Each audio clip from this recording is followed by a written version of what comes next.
And good evening to you. Thank you for watching. I'm John Erickson. We're 1 week away from the election, and many organizations are putting out their final polls for key races across the nation.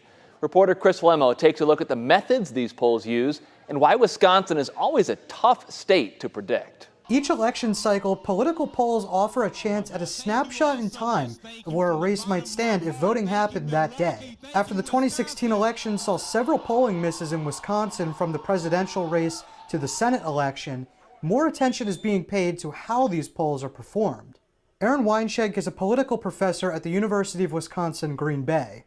He says that polls still employ a few different methods. There's a couple of things you can do. You could take a random sample of telephone numbers, which is what a lot of polls do. More and more polls are doing online samples. Weinschenk says part of the problem with these polls is just how difficult it is to get responses now that people have caller ID and tend not to pick up calls from unknown phone numbers. If you wanted a sample of 700 to 800 people across Wisconsin, you would have to make 120 to 140,000 dials. On college campuses like University of Wisconsin-Green Bay, younger students might be more inclined to respond to online polling, whereas landlines and phone calls tend to skew towards older voters, which make up a larger percentage of the overall voting bloc. Weinschenk says one of the demographics that should be paid more attention to in polling is education level. Sometimes I think polls might be off in terms of how many people they're getting who maybe have less than a college degree, right, or only a college degree, trying to figure out how do we make sure it reflects the population of Wisconsin. Arnold Schober is a professor of government at Lawrence University. He says that there's two ways some pollsters have worked to adapt.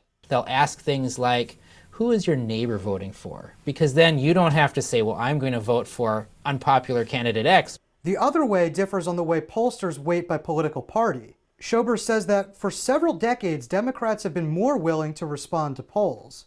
Now, these outlets are forced to adapt. So you have to oversample for Republicans. You have to ask more Republicans who they're going to vote for to get something that balances out. In Green Bay, Chris Lemo, NBC 26.